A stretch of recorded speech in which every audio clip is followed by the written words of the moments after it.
Olá, minha gente.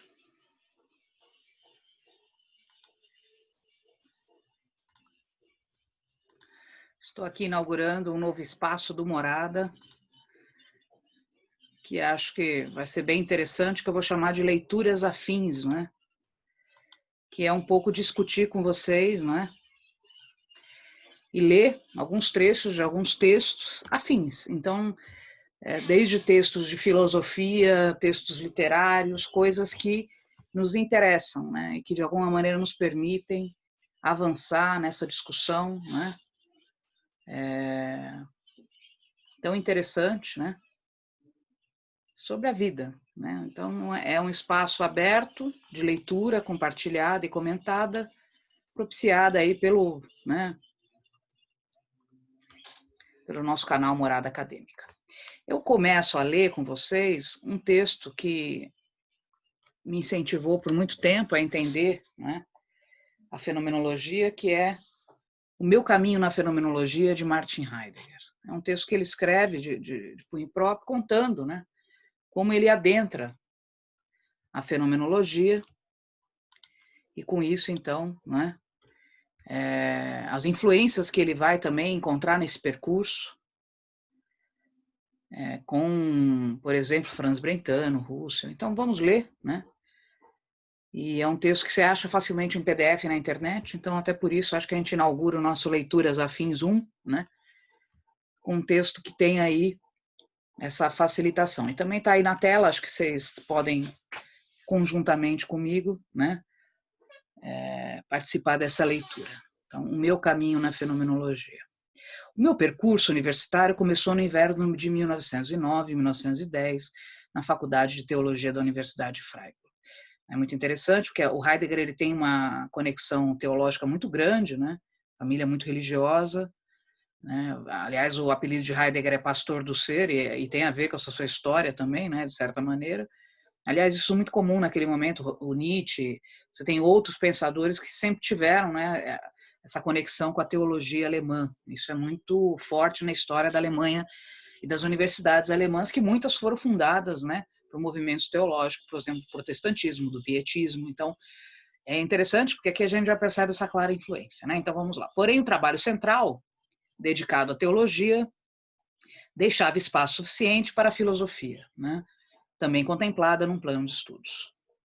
Deste modo, desde o primeiro semestre, estiveram na minha mesa de trabalho, no Lar dos Teólogos, os 2 volumes das Investigações Lógicas de Russell, que fora, né, professor, mestre de Heidegger. Investigações Lógicas, que foi publicado mais ou menos em 1900, tá? Para vocês terem uma ideia. É um livro belíssimo do Russell, acho que todo mundo que gosta de fenomenologia deve, pelo menos, enfrentar com muita paciência essa leitura, mas que mostra, não é, o caminho que Russell vai trilhar, abrindo portas, né, para todos os outros depois, como Heidegger, né? Pertenciam à biblioteca da universidade e podia-se sempre prolongar com facilidade o prazo da requisição.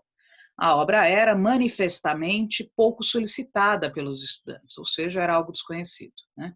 Então, como veio ela justamente parar à minha mesa de trabalho? Estranha ao seu ambiente. Então, como é que chega, né? Como é que ele chega ao Russell? Então, ele começa o texto trazendo justamente isso. Primeiro a teologia e depois a sua chegada até Russell, né? A partir de algumas indicações extraídas de revistas filosóficas, tinha averiguado que o modo de pensar de Russell fora bastante influenciado por Franz Brentano. E aí tem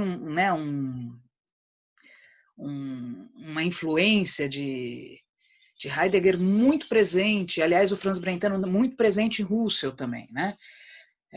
Cuja tese de doutoramento, né, se intitulava-se A da Múltipla Significação do Ente em Aristóteles, de 1862, que é uma obra, não é, que vai retomar uma discussão da ontologia, do que é o ser, dentro de uma obra clássica dos gregos, né, no viés aristotélico, né, onde vai se discutir que, né, o ser ele vai aparecendo, né, através do ente sobre diferentes formas, e que vai ser traduzido em português como diferentes causas, né?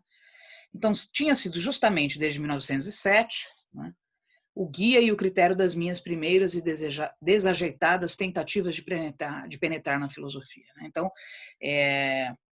Quer dizer, primeiro ele encontra o Franz Brentano, aí ele entende que o Husserl também, né, vai fazer essa retomada de Franz Brentano, e com isso, então, ele conta, né, nos conta como é que ele se chega, então, né, ele vai caminhando da teologia para a filosofia.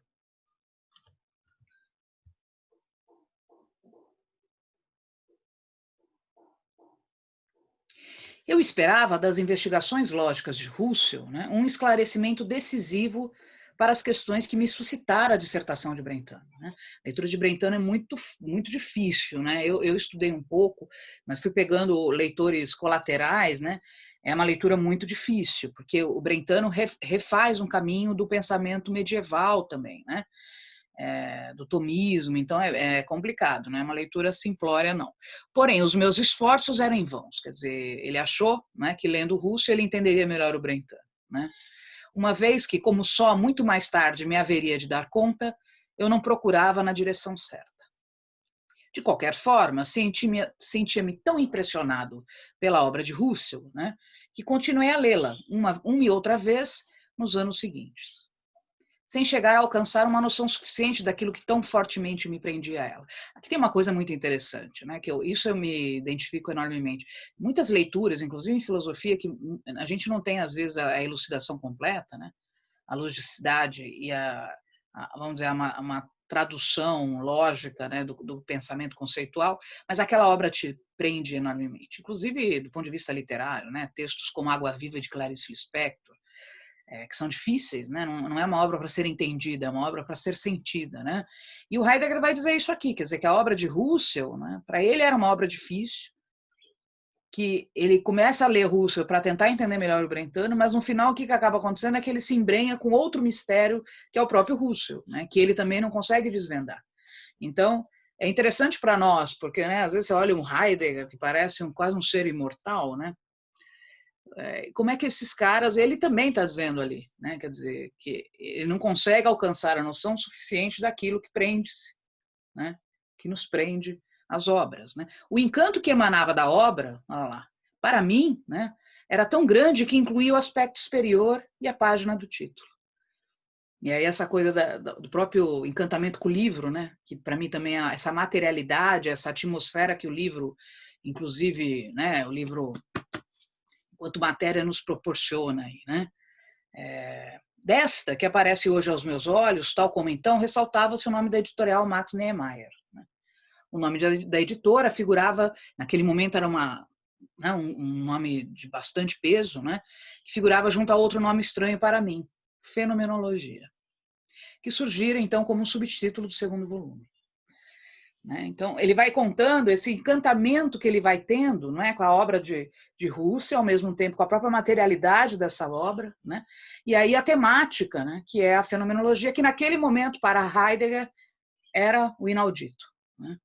O nome da editora, junto a outro nome estranho para mim, Fenomenologia, que surgia como subtítulo. Né? Naquela altura, o meu conhecimento do editorial Niemeyer e do seu trabalho era muito pequeno, limitado, hesitante, era a minha compreensão desse título também, né? A fenomenologia. Havia de mostrar-se em breve e de forma clara até que ponto se relacionavam esses dois nomes, né? O editorial Niemeyer e a fenomenologia. Ao cabo de 4 semestres, abandonei meus estudos de teologia, então olha como isso transformou a vida de Heidegger, né? Quer dizer, esse estranhamento, esse encantamento, esse mistério, faz com que Heidegger tenha um giro na sua formação, né? E dediquei-me por completo à filosofia. Ainda ouvia um curso de teologia, nos anos posteriores a 1911, ele consegue, né, tem uma obra, inclusive, de Heidegger, que é a Fenomenologia da Religião, né,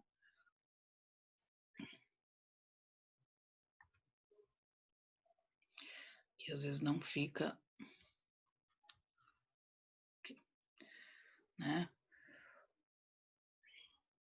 e ele vai ter, então, ainda um curso lá de teologia dado por Karl Barth, que vai ser um cara também que está dentro desse aspecto, a teologia que vem desde o tomismo medieval, né, especulativo, que vai fazer o link, nós vamos ver, com Duns Scotus, né, que é o cara do nominalismo, também medieval, que retoma, né, uma questão que para Heidegger, num primeiro momento, né, que é um pouco que leva Heidegger a Kant, que é a prova da existência de Deus, e aí é toda uma discussão, o que é o ser Deus, né, ser traço Deus, essa ideia de uma entidade perfeita, né, que vai, então, originar também uma reflexão ontológica dos imperfeitos, que somos nós, né? Então, penso que aqui ele conta esse caminho, né? Como ele ainda está enredado por essa teologia especulativa e como ele vai juntando essas questões da teologia, né, com o seu projeto de futura fenomenologia, né?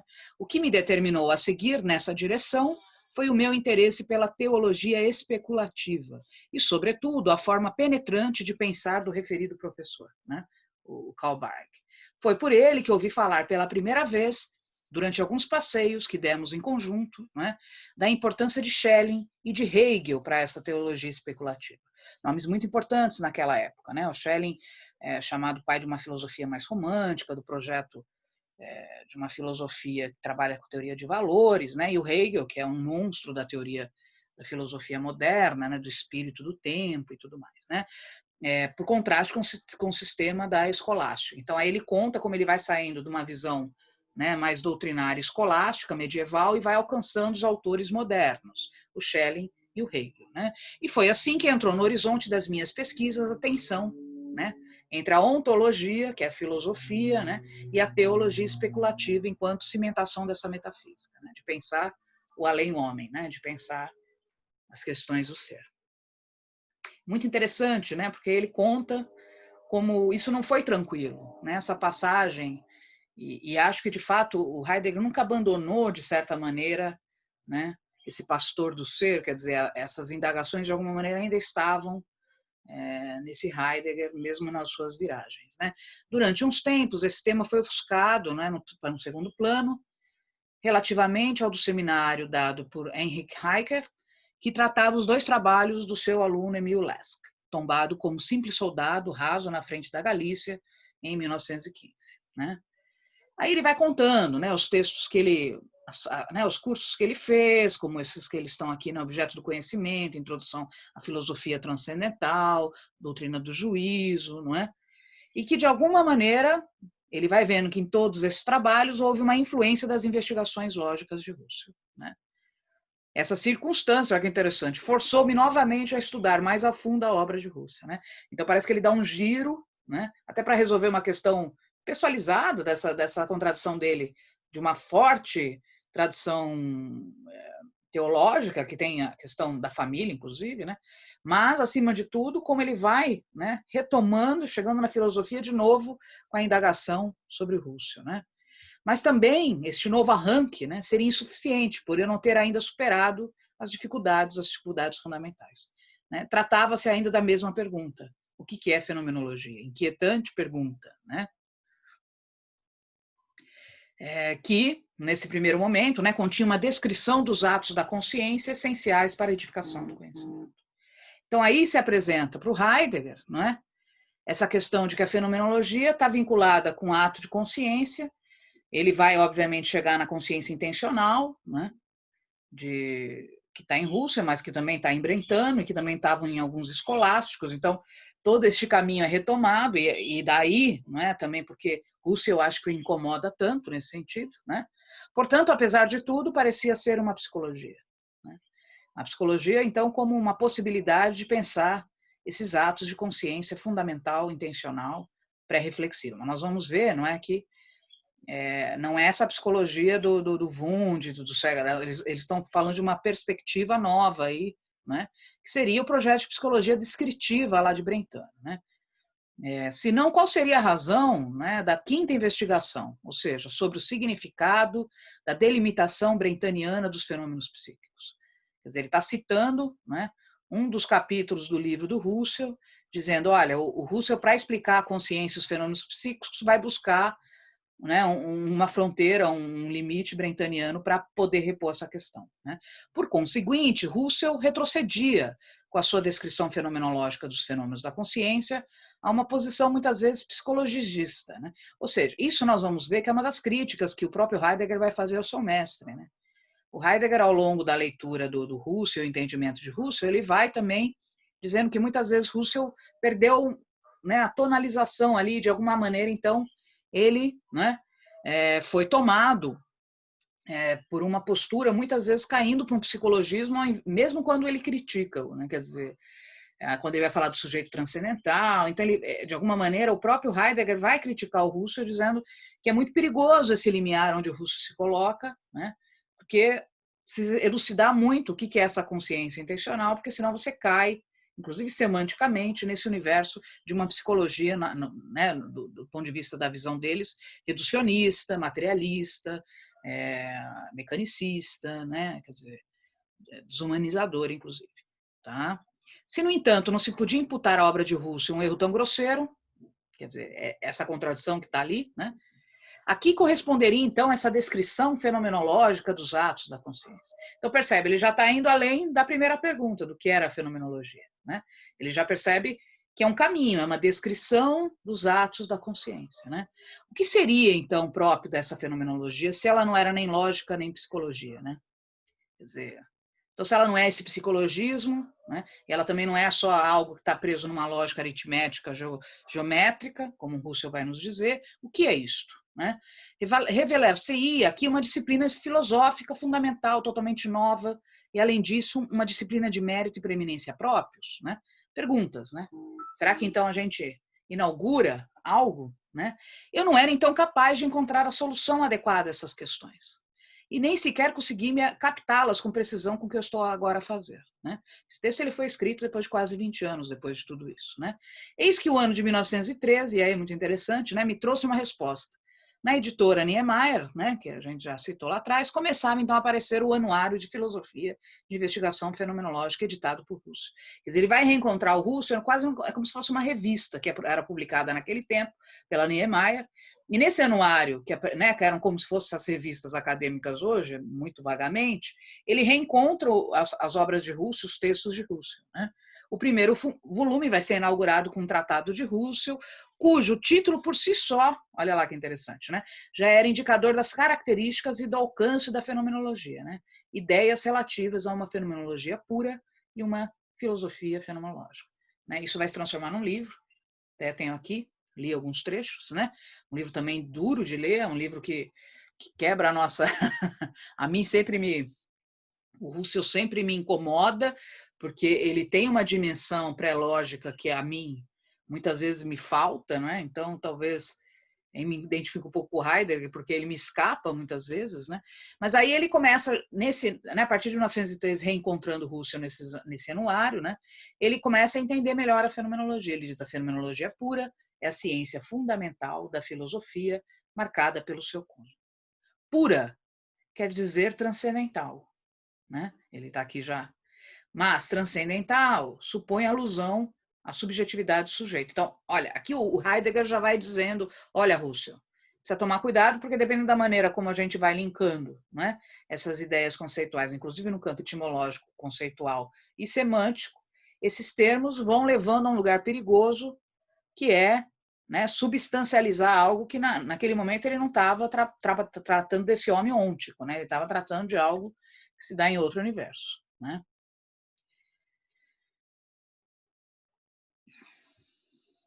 Bom, eu não vou ler o texto todo, que tem 20 páginas, não é? Aqui depois ele conta como a história do próprio Husserl, né? Mas eu acho interessante abrir esse tópico de leituras afins, primeiro para introduzir textos, né?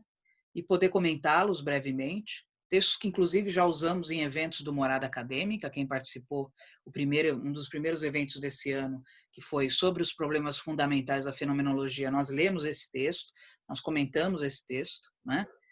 É bem interessante como o próprio Heidegger vai, não é? E aí ele termina lá no texto dizendo assim: bom, depois ele conseguir decifrar e dizer que então a fenomenologia é um caminho, é um método descritivo, né? Ele vai dizer, né, que a fenomenologia vai se tornar algo tão usual que ela se torna inexistente, né?